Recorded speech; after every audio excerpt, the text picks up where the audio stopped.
बिस्मिल्लाहिर्रहमानिर्रहीम। अस्सलाम वालेकुम। मेरा नाम है मोहम्मद उमार।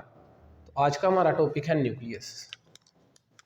न्यूक्लियस को अगर सिंपल अल्फाज में आप बताएं तो किसी भी चीज़ का सेंटर जो है, या अगर कोई चीज़ ले लें उसके लिए उसका जो हिस्सा बहुत ज़्यादा इम्पोर्टेंट होगा उसे आप उसका न्यूक्लियस कह देंगे।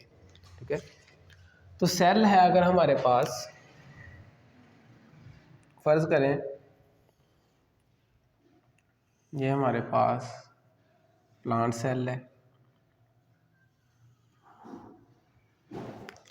तो ये उसकी मेम्ब्रेन हो गई जिसे हम कहेंगे प्लाज्मा मेम्ब्रेन।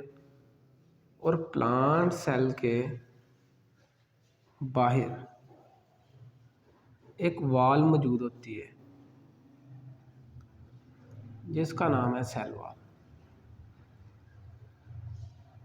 तो ये वॉल जो है हमने पीछे देखा कि सेल की शेप जो है उसको मेंटेन करने में बहुत अहमियत की हामिल है।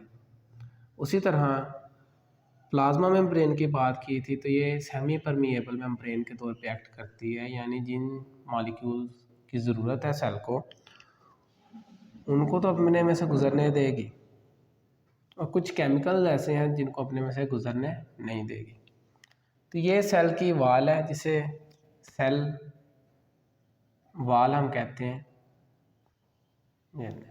ये डॉटेड लाइंस शो करने का मतलब है कि ये सारी की सारी सेल वाल है। तो इससे ये थोड़ी सी प्यारी लगना शुरू हो जाएगी और कुछ नहीं। तो अगर हम इस वाइटिश मटेरियल को सेल का प्लाज्म ही कंसीडर करें जिसे हम साइटोप्लाज्म कह रहे हैं, तो अगर ये हमारे पास, क्योंकि प्लांट सेल्स हमारे पास यूकेरियोटिक सेल होते हैं, तो इसके पास इसका अपना न्यूक्लियस मौजूद होगा। तो ये हमारे पास सेल का न्यूक्लियस है जो कि बेसिकली डबल मेम्ब्रेन बाउंड होता है। ठीक है। तो अगर प्लांट सेल के मुकाबला में आप किसी एनिमल सेल को देखें, ये फ़र्ज़ करें एक एनिमल सेल है,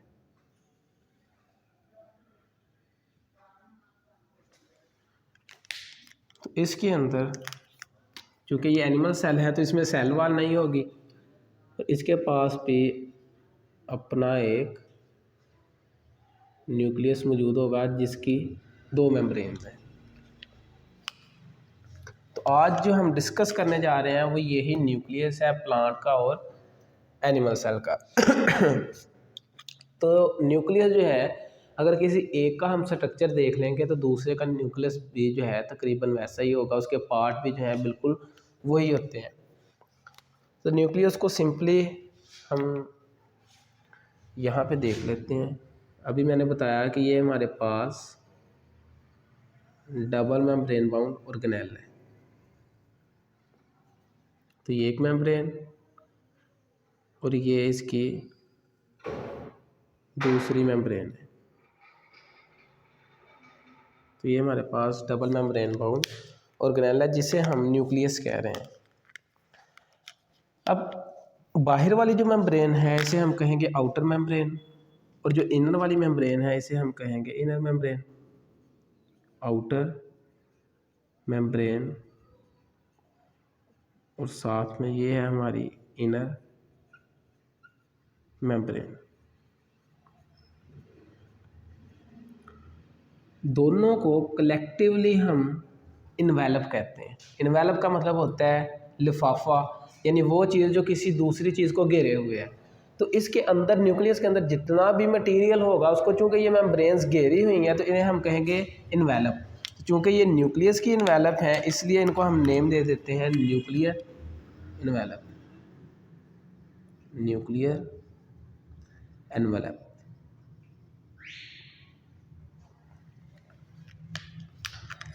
अब सेल्स के यानी साइटोप्लाज्म से, इस साइटोप्लाज्म से न्यूक्लियस के अंदर कोई भी चीज़ अगर जानी है तो वो इन मेम्ब्रेन्स के थ्रू नहीं जाएगी, बल्कि इन मेम्ब्रेन्स के अंदर कुछ पोर्स होंगे, पोर्स मौजूद होंगे जिसके थ्रू कोई भी चीज़ या कोई भी मॉलिक्यूल या कोई भी प्रोटीन साइटोप्लाज्म से सेल के यानी न्यूक्लियस के अंदर जाएगी। तो इन प्रोटीन्स को यहाँ पे मैं ग्रीन कलर से शो कर देता हूँ। ये इधर भी सेम इसी तरह इधर भी।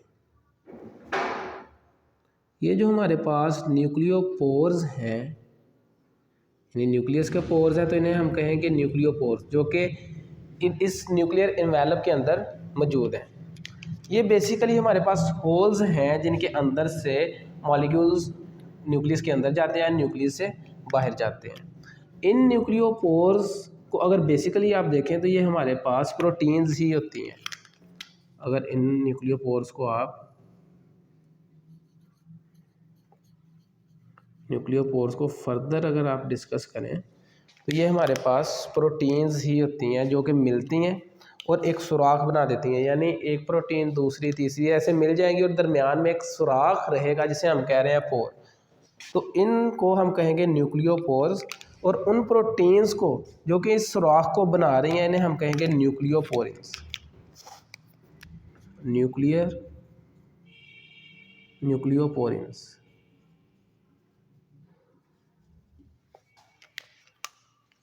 अब ज़ाहिर सी बात है, जैसे सेल के अंदर उसका अपना प्लाज्म मौजूद था, फ्लूइड मौजूद था, उसी तरह न्यूक्लियस के अंदर भी उसका प्लाज्म मौजूद होगा, जिसे हम यहाँ पे रेड कलर से शो कर लेते हैं। ये हमारे पास प्लाज्म मौजूद है न्यूक्लियस का। जैसे सेल का प्लाज्म साइटोप्लाज्म था, वैसे ही न्यूक्लियस का प्लाज्म न्यूक्लियोप्लाज्म कहलाएगा। तो ये हमारे पास यहाँ पे न्यूक्लियोप्लाज्म है। तो ये न्यूक्लियोप्लाज्म जो है इसके अंदर भी कुछ प्रोटीन्स होंगी, कुछ ऑर्गेनिक सल्यूट्स होंगे, कुछ इनऑर्गेनिक सल्यूट्स होंगे, जैसे कि साइटोप्लाज्म में थे, सेम इसी तरह इसके अंदर भी चीज़ें मौजूद होंगी न्यूक्लियोप्लाज्म के अंदर, और ज़्यादा हिस्सा इसका वाटर ही होगा।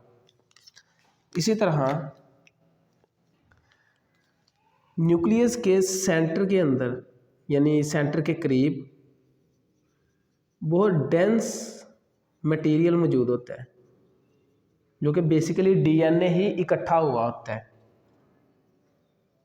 और इसको हम कहते हैं न्यूक्लियोलस, और अगर ज़्यादा होंगे तो कहेंगे न्यूक्लियोलाई। एक है तो कहेंगे हम न्यूक्लियोलस, और अगर ज़्यादा है तो न्यूक्लियोलाई।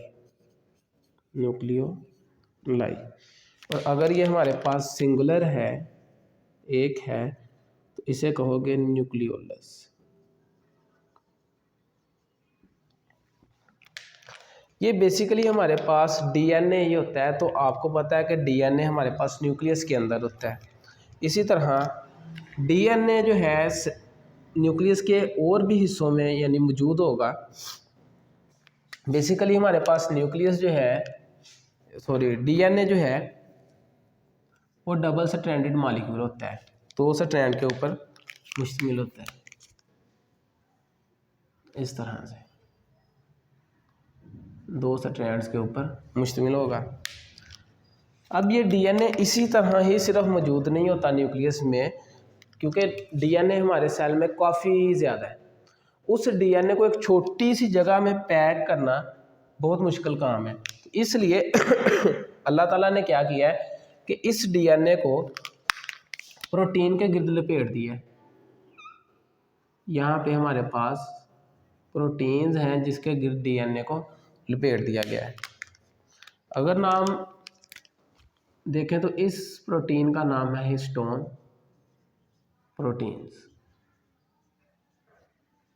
Histone proteins. अब बेसिकली होता क्या है कि ये हमारा डीएनए जो है लिपटा होता है इस हिस्टोन प्रोटीन के ऊपर।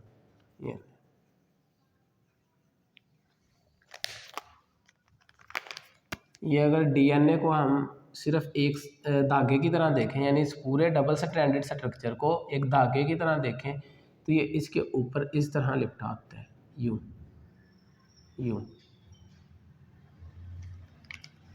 और चूँकि काफ़ी ज़्यादा डीएनए है तो प्रोटीन्स जो हैं वो भी काफ़ी ज़्यादा मौजूद होंगी। यू, ये प्रोटीन है हमारे पास, और इसके ऊपर डीएनए जो है लिपटा होता है। ये देखिए,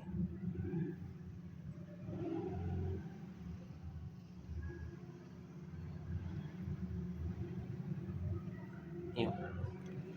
तो ये जो स्ट्रक्चर हमारे पास बन गया है डीएनए और प्रोटीन के मिलने से, डीएनए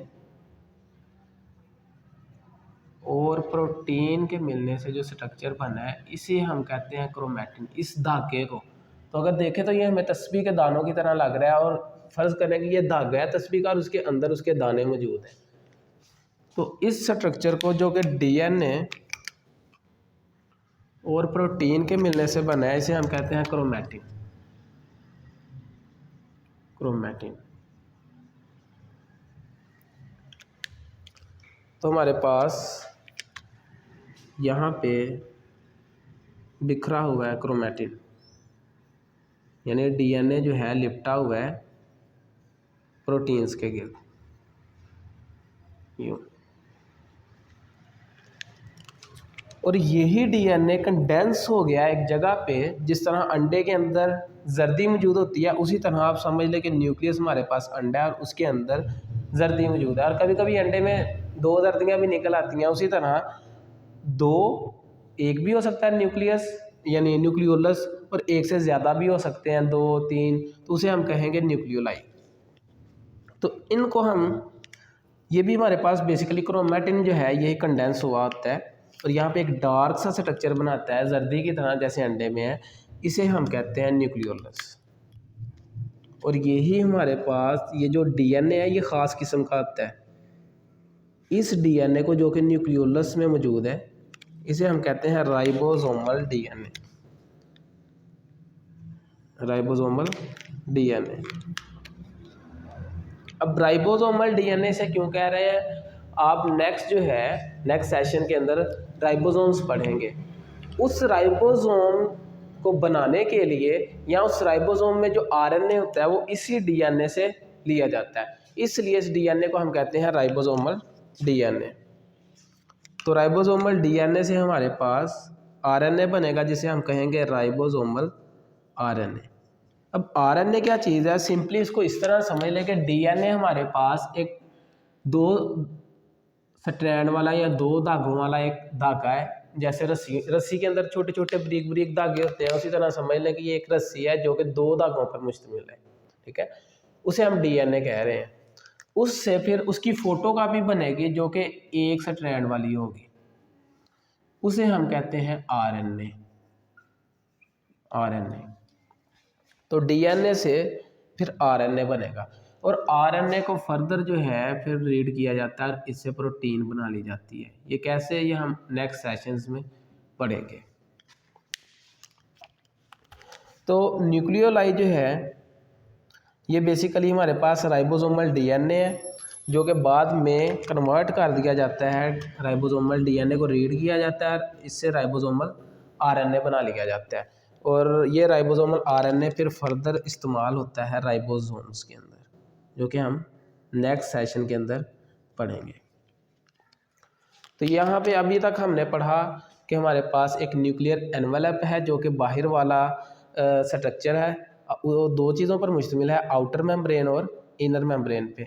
उसके अंदर न्यूक्लियस के अंदर प्लाज्म है जिसे हम कहेंगे न्यूक्लियोप्लाज्म, यानी उस फ्लूइड को जो कि यहाँ पे रेड कलर में शो किया हुआ है। अगर किसी चीज़ ने साइटोप्लाज्म से न्यूक्लियस के अंदर आना है तो उसके लिए न्यूक्लियर इन्वेलप के अंदर कुछ पोर्स बने हुए हैं जिन्हें हम कहते हैं न्यूक्लियोपोर्स, जो कि बेसिकली प्रोटीन्स के थ्रू बने हैं जिन्हें हम कहते हैं न्यूक्लियोपोरेंस। उन प्रोटीन्स को कहते हैं न्यूक्लियोपोरेंस।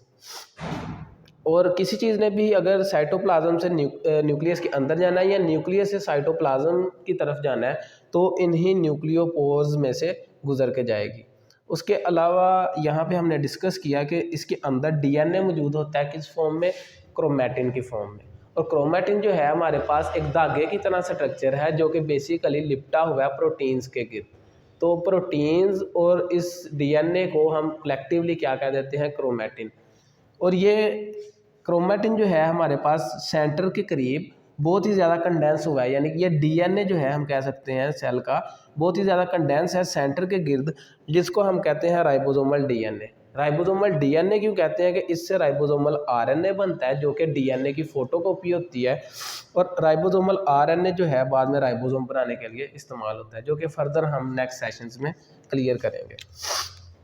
अब ये तो आप देख रहे हैं सेल को, कि जब सेल हमारे पास डिवाइड नहीं कर रहा, अब हम खाना खाते हैं तो हमारे खाने की नाली में से जब खुराक गुजरती है तो वो रगड़ खाती है हमारी खाने की नाली के साथ भी, तो वहाँ से कुछ सेल्स जो हैं उतर जाते हैं। उन सेल्स की कमी पूरा करने के लिए पहले मौजूद सेल डिवाइड करते हैं और 1 से 2 हो जाते हैं, तो इसे हम कहते हैं सेल डिवीजन। तो जब भी एक सेल डिवाइड करेगा और 1 से 2 सेल्स हो जाएगा, 1 से 2 हो जाएगा,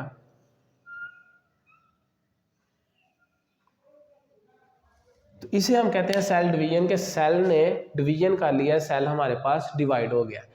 तो इतने फेज के अंदर यहाँ से यहाँ तक सेल अपने आप को तैयार कर रहा है, सेल अपने आप को तैयार कर रहा है। इस फेज को हम कहते हैं इंटरफेज, इंटरफेज। कि जब सेल डिवाइड नहीं कर रहा, नॉन डिवाइडिंग स्टेज है, कि सेल अपने आप को तैयार कर रहा है डिवीजन के लिए, उसे कहेंगे इंटरफेज।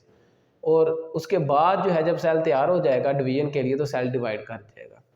तो इंटरफेस जब हमारे पास होती है तो उस वक्त क्रोमोसोम हमारे पास क्रोमैटिन की हालत, उस वक्त डीएनए हमारे पास क्रोमैटिन की हालत में होगा और आपको न्यूक्लियस कुछ यूं दिखेगा।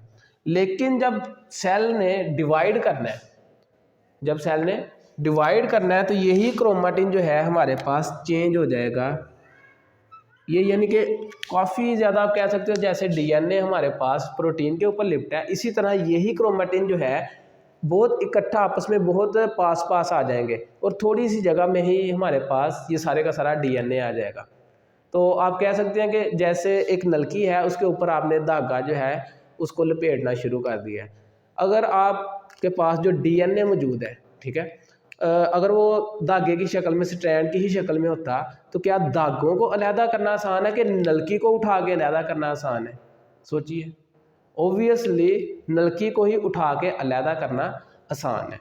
तो इसी तरह क्या होता है कि डीएनए जो है बिल्कुल इकट्ठा हो जाता है, पास पास आ जाता है, यानी नलकी आप कह सकते हो कि उसकी तरह बन जाता है और उसको फिर अलहदा करना आसान हो जाता है, ताकि इधर भी डीएनए जाए और इधर भी डीएनए जाए।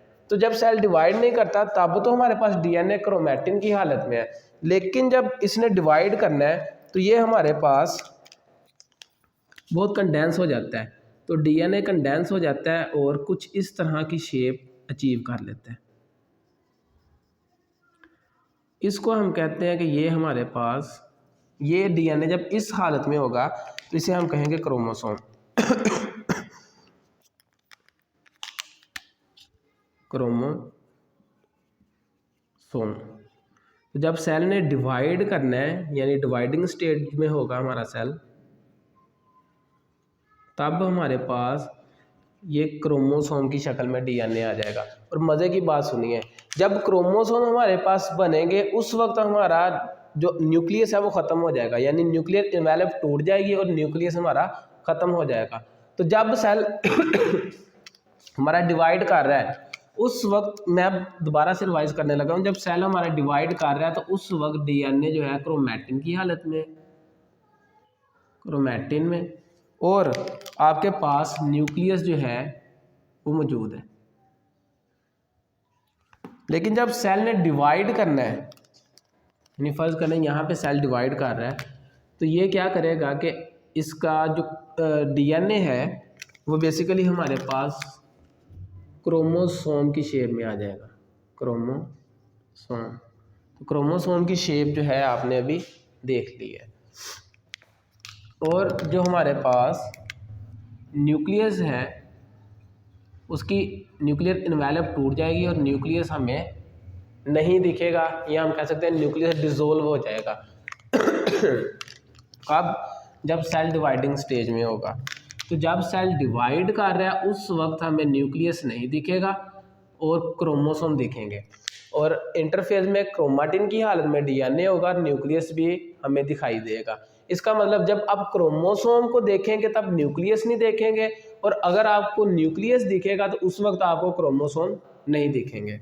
तो ये हमने सारा पढ़ लिया टॉपिक। अब मज़े की बात सुनिए यहाँ पे, जब हमारे पास प्लांट सेल छोटा होता है तो उसके अंदर काफ़ी ज़्यादा छोटे छोटे वैक्यूल्स होते हैं, लेकिन जैसे ही वो मैच्योर होता है तो यही वैक्यूल्स आपस में मिल जाते हैं, सब मर्ज हो जाते हैं, यानी ये एक दूसरे के साथ मिल जाएंगे और एक बड़ा सारा वैक्यूल बना देंगे। वो बेसिकली वैक्यूल हमारे पास जो बड़ा सारा वैक्यूल है वो क्या करेगा कि इस न्यूक्लियस को धकेल देगा प्लाज्मा मेम्ब्रेन की तरफ, और ये न्यूक्लियस मूव करता करता इस मेम्ब्रेन के साथ अटैच हो जाएगा, और वैक्यूल जो है सेंट्रल स्पेस जो है उसको अचीव कर लेगा। ये तो वैक्यूल ने क्या किया है, लार्ज वैक्यूल है, इसने जैसे ही सेल मैच्योर हुआ उसके वैक्यूल्स मिले और एक बड़ा सारा वैक्यूल बना दिया। उस वैक्यूल ने क्या किया कि न्यूक्लियस को धकेल दिया प्लाज्मा मेम्ब्रेन की तरफ। तो आप इसको इस तरह से भी शो कर सकते हैं, इस तरह से। इसने क्या किया कि हमारे पास न्यूक्लियस को सेल मेम्ब्रेन या आप कह सकते हो प्लाज्मा मेम्ब्रेन की तरफ धकेल दिया। लेकिन एनिमल सेल्स में छोटे छोटे वैक्यूल मौजूद होते हैं, तो न्यूक्लियस जो है एनिमल सेल का वो सेंटर में ही रहता है। तो ये हमारा आज का टॉपिक था, जिसको हम एक दफ़ा समराइज़ करते हैं। आपकी बुक वाली जो है डायग्राम उसको भी बना लेते हैं, तो ग्रीन कलर में शो कर लेते हैं आज न्यूक्लियस को। फर्ज करें ये हमारे पास न्यूक्लियस है और इसको हमने यहाँ से इतना काट लिया है, इतना ही सामने काट लिया न्यूक्लियस का। तो अभी मैंने बताया इसको हम कहते हैं, जो कि ये मेम्ब्रेन है तो इसे हम कहेंगे न्यूक्लियर इन्वेलप। तो ये हमारे पास न्यूक्लियर इन्वेलप है जिसके ऊपर पोर्स मौजूद है, सुराख। तो कुछ सेल्स हैं ज़्यादातर जिनके अंदर ये पोर्स जो हैं 3000 से 4000 के करीब भी हो सकते हैं, लेकिन कुछ सेल्स हैं जिनमें 3 से 4 हमारे पास न्यूक्लियो पोर्स होते हैं। तो ये हमारे पास न्यूक्लियो पोर्स हैं। उसके अलावा ये हमारे पास वाइटिश जो है मटेरियल, हम इसको न्यूक्लियोप्लाज्म कह देते हैं। और न्यूक्लियोप्लाज्म के अंदर उसके सेंटर के पास न्यूक्लियोलस मौजूद है, और अगर ज़्यादा होंगे तो न्यूक्लियोलाई कहेंगे। न्यूक्लियोलस हमारे पास डेंस मटेरियल है, और इसके अलावा यहाँ पे क्रोमेटिन मौजूद है। तो इसका मतलब सेल हमारा इंटरफेस में है, यानी अभी डिवाइड नहीं कर रहा। अगर इसको हम रेड कलर में शो कर लेते हैं, ये ले, तो ये हमारे पास क्रोमेटिन इसके अंदर बिखरा हुआ होगा।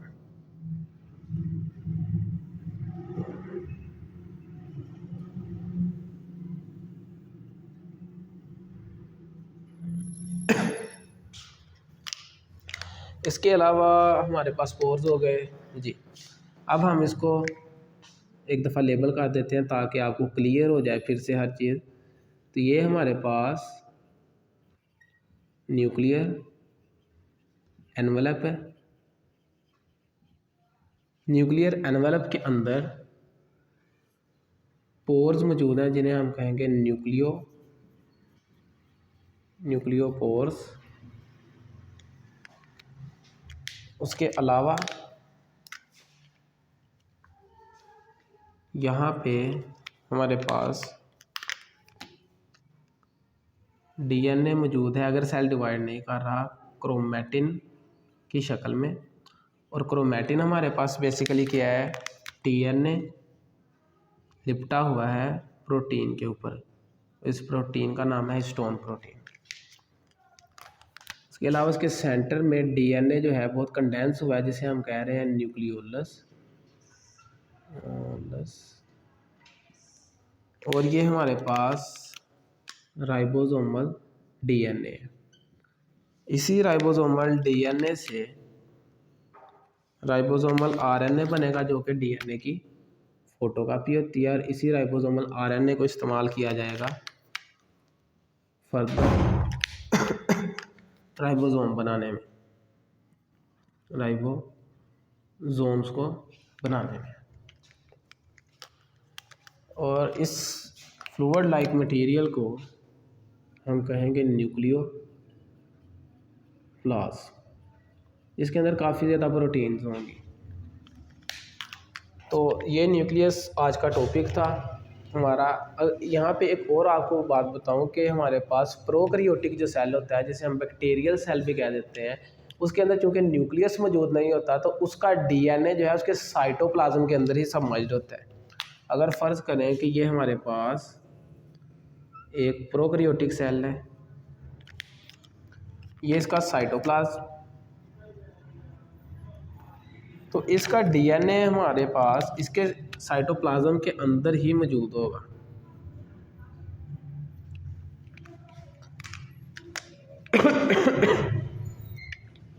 तो प्रोकैरियोटिक सेल में सिर्फ डीएनए होगा, ये हिस्टोन प्रोटीन्स या प्रोटीन्स आप कह लें मौजूद नहीं होगी। तो न्यूक्लियस सिर्फ यूकैरियोटिक सेल में होगा। तो हमने इनकी डेफिनेशन ही इस तरह से की है कि प्रोकैरियोटिक सेल्स वो होते हैं जिनमें न्यूक्लियस नहीं होता, तो उसमें न्यूक्लियस नहीं है, ठीक है। और यूकैरियोटिक सेल वो हैं जिनके अंदर न्यूक्लियस होता है।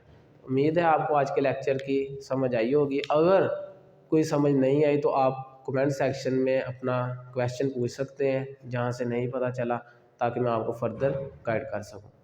अच्छी उम्मीदों के साथ इजाज़त लेता हूँ। अल्लाह हाफिज़।